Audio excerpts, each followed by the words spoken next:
पत्नी को खुद पता होता है कि वो झूठे आरोप लगा रही है, लेकिन फिर भी क्योंकि पत्नी ने पति और उसके परिवार वालों से बदला लेना है, इस करके उन्हें झूठे 498 के केस में फंसा देती है।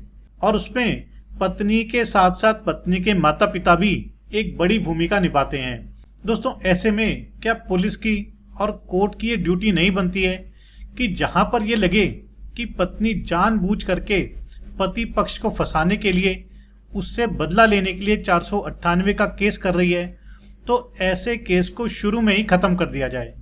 दोस्तों, आज के वीडियो में हम 498 के रिगार्डिंग एक लेटेस्ट जजमेंट पर बात करेंगे, जिसमें हम जानेंगे कि किस तरह से पत्नी 498 का दुरुपयोग करती हैं।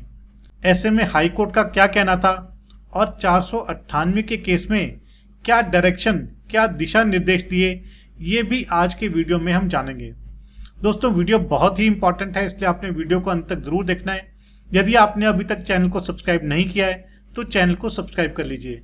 इनकेस आपकी कोई भी लीगल समस्या है, लीगल प्रॉब्लम है, तो वो आप मुझे भेज सकते हैं। दोस्तों, इस केस में एक पत्नी ने अपने पति और अपनी सास के अगेंस्ट 498 का केस फाइल किया। पुलिस ने 498 की एफआईआर दर्ज कर ली और केस में पति और सास दोनों को आरोपी बना दिया। दोस्तों, यहाँ पर पुलिस ने ये नहीं देखा कि पत्नी ने सास के खिलाफ क्या आरोप लगाए हैं, क्या सास के खिलाफ केस बनता है। बिना कुछ भी देखे, बिना कोई भी इंक्वायरी करे पुलिस ने एफआईआर दर्ज कर ली।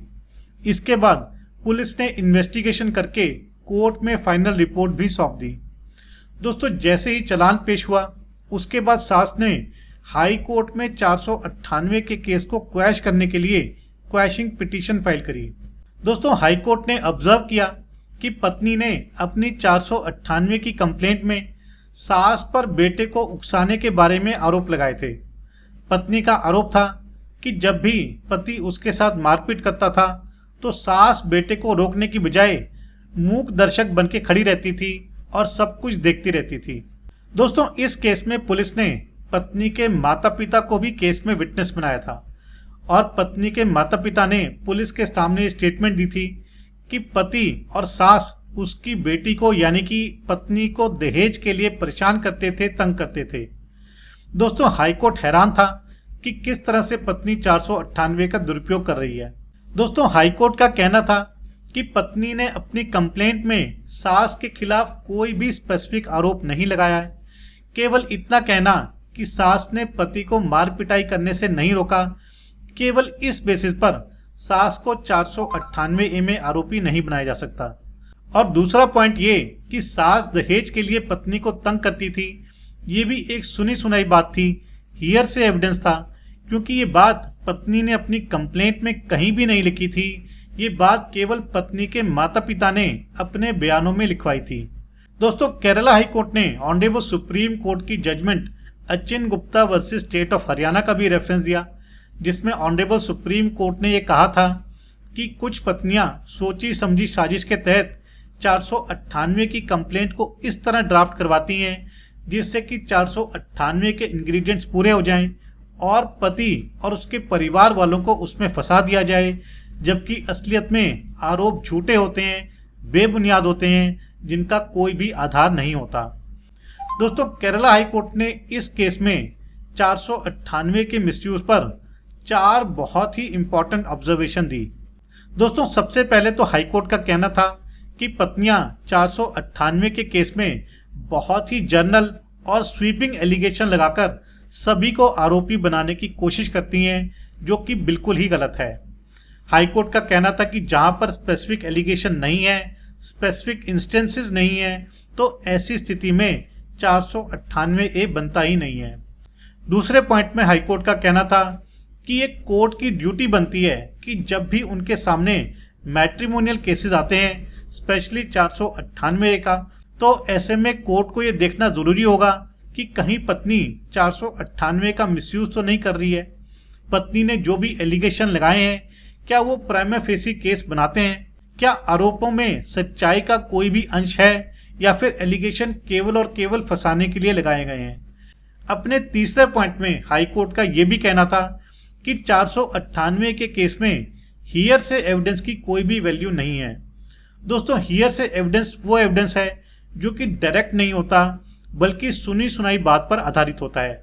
जैसे कि इस केस में पत्नी के माता पिता का ये कहना कि पत्नी को दहेज के लिए तंग किया जाता था, ये एक हियर से एविडेंस है, सुनी सुनाई बात है, क्योंकि पत्नी के माता पिता उस बात के डायरेक्ट विटनेस नहीं है। पत्नी ने या किसी और ने ही उनको ये बात बताई होगी। दोस्तों अपने चौथे पॉइंट में हाईकोर्ट का कहना था कि जहां पर भी मैट्रिमोनियल डिस्प्यूट आ जाते हैं तो वहां पर कुछ पत्नियां वेग एलिगेशन लगा करके पति और उसके परिवार वालों को डिफेम करने की कोशिश करती हैं, बदला लेने की कोशिश करती हैं। ऐसी स्थिति में भी कोर्ट की ये ड्यूटी बनती है कि जब भी 498 के केस में क्वैशिंग का मैटर आए तो वहां पर स्पेसिफिक आरोप लगाए गए हैं या नहीं लगाए गए हैं, इसको ध्यान में रखकर ही 498 की क्वैशिंग को डिसाइड किया जाए। दोस्तों इस केस में हाईकोर्ट का कहना था कि पत्नी ने सास के अगेंस्ट बहुत ही जनरल और स्वीपिंग एलिगेशन लगाए हैं, यानी कि पत्नी ने 498 का दुरुपयोग किया है। पत्नी ने ऐसे एलिगेशन लगाए हैं जिनका कोई भी आधार नहीं है और पत्नी ने ये भी नहीं बताया है कि किस तरह से सास ने उस पर किसी भी तरह से कोई क्रूएल्टी की हो। पति पत्नी के झगड़े में अगर सास चुप रहती है, अपने आप को पति पत्नी से दूर रखना चाहती है, तो इसे 498 के दायरे में नहीं लाया जा सकता। इस तरह से हाईकोर्ट ने सास की क्वैशिंग पिटीशन को एक्सेप्ट किया और पत्नी की 498 की कंप्लेंट को रद्द करने के आदेश दिए। तो दोस्तों देखा आपने किस तरह से 498 का दुरुपयोग किया जा रहा है और उसमें पत्नी के साथ साथ पत्नी के माता पिता भी एक बड़ी भूमिका निभाते हैं। वो भी पत्नी की गलत बात पर पत्नी का साथ देते हैं, जिससे कि 498 के मिसयूज को और ज़्यादा बढ़ावा मिलता है।